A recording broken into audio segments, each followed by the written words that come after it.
Episode number 297. Milady was livid. "You must be Satan," cried she.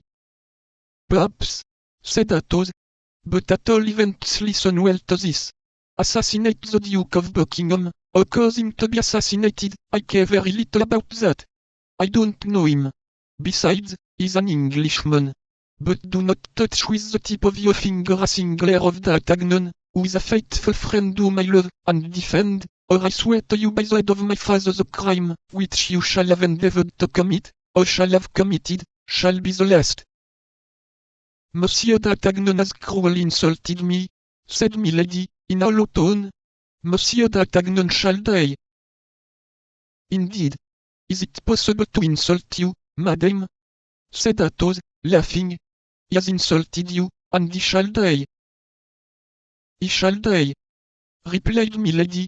"She first, and he afterward." Athos was seized with a kind of vertigo. The sight of this creature, who had nothing of the woman about her, recalled awful remembrances.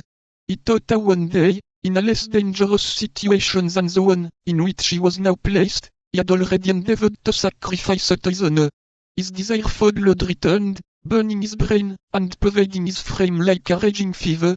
He arose in his turn, reached his hand to his belt, drew forth a pistol, and cocked it.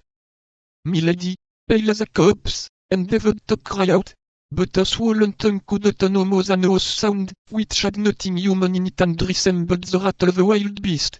Motionless against the dark tapestry, with her hair in disorder, she appeared like a horrid image of terror.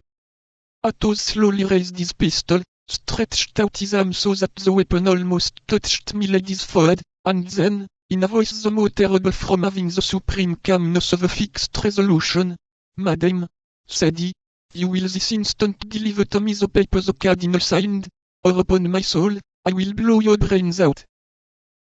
With another man, Milady might have preserved some doubt, but she knew Athos. Nevertheless, she remained motionless.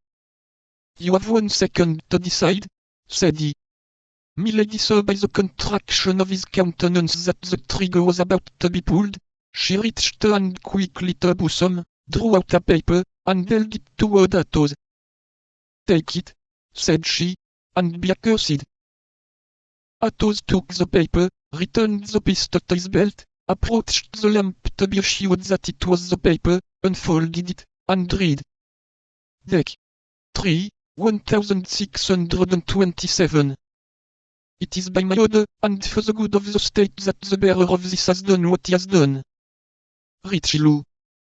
"And now," said Athos, resuming his cloak, and putting on his hat, "now that I have drawn your teeth, viper, bite if you can." And he left the chamber without once looking behind him. At the door he found the 2 men, and the spears, which they held.